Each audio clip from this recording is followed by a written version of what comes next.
안녕하세요. 돈 쓰는 거 엄마가 돈 버는 TV 이천희망TV 이천희입니다. 오늘은 영화 속 돈 얘기를 해볼까 합니다. 지난주에 제가 조진웅 씨하고 이한희 씨 주연의 블랙머니라는 영화를 봤습니다.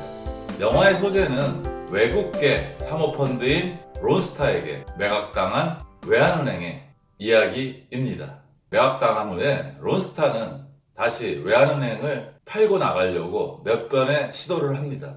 영화는 2011년 금융위원회에서 론스타가 외환은행을 팔고 나가는 것을 승인할 때까지 70일간의 사건을 다루고 있습니다. 영화에서는 자산가치 70조 원의 외환은행을 1조 7천억 원의 헐값에 매도한 후 론스타가 많은 이익을 본 후에 먹튀를 한다는 것에 초점을 맞췄습니다. 여기서 저는 영화를 보면서 한 가지 의문이 들었습니다. 아무리 정부 관리들이 부패하고 론스타가 머리를 잘 썼다고 해도 70조 원짜리 은행을 1조 7천억 원에 팔 수 있다는 것은 말이 안 된다고 생각을 했습니다. 그렇게 했다면 이 정도 사건으로 아마 끝나지 않고 온 나라가 시끌시끌했을 거라고 생각을 합니다.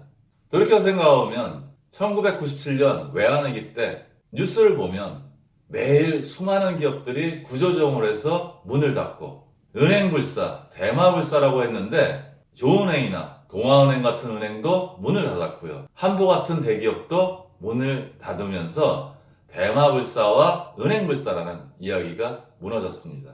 그때 수많은 기업들이 헐값에 팔려서 국부유출이 많이 됐는데요. IMF 이전에 우리나라 기업들은 부채 비율이 상당히 높았습니다. 성장을 위주로 했기 때문에 자산의 건전성보다는 부채를 키워서 성장을 했다가 IMF가 터지면서 제대로 굴러가지 않으면서 결국은 문을 닫게 된 겁니다.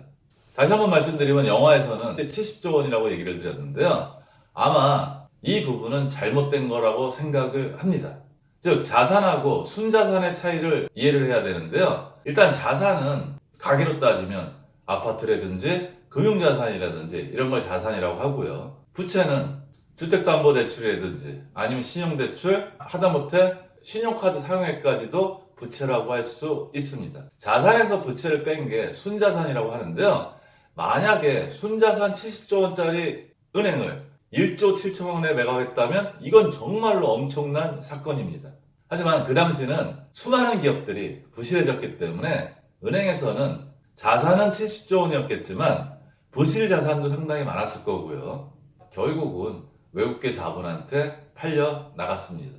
그 당시에 우리나라 기업들은 거의 초토화됐고요. 저희 나라 자본시장이 그렇게 큰 규모가 아니었기 때문에 외환은행 같이 큰 기업을 살 수 있는 자본은 없었을 거라고 생각을 합니다.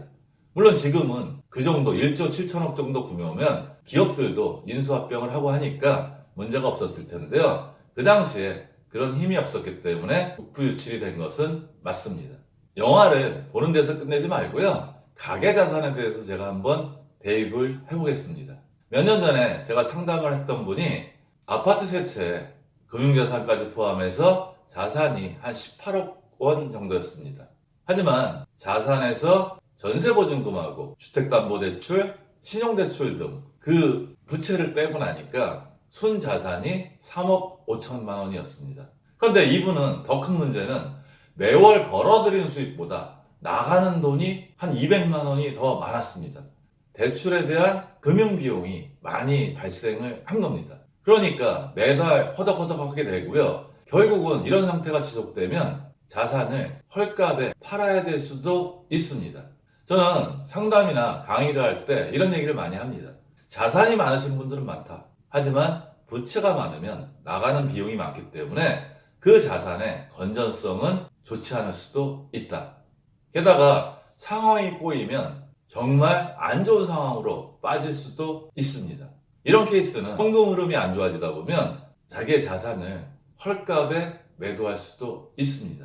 즉 대출 이자를 내지 않으면 당장 은행에서 독촉이 들어올 거고 어느 시점이 지나면 자산에 대한 압류가 들어올 수도 있습니다.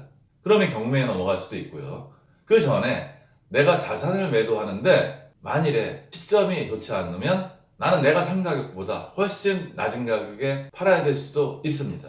만약에 금융자산으로 주식 상품을 갖고 있었는데 마이너스 20% 손실이고 기다리면 이익이 날 수 있는 상품이지만 현금 흐름이 나빠지면 결국은 나쁜 가격에 팔고 손해를 크게 볼 수도 있습니다. 따라서 기업이든 가게든 자산의 건전성이 중요하고요. 현금 흐름이 건전해야 합니다.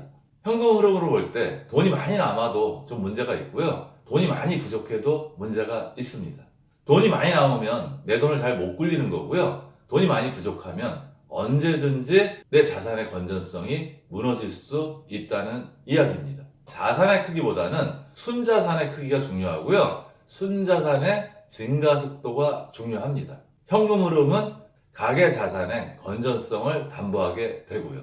영화 얘기하다가 가계 자산 얘기했는데요. 이 부분 특히 명심하시고요. 영화 보시고 너무 화내지 마시고요. 많은 기업들이 무너지고 많은 사람들이 실직을 했지만요.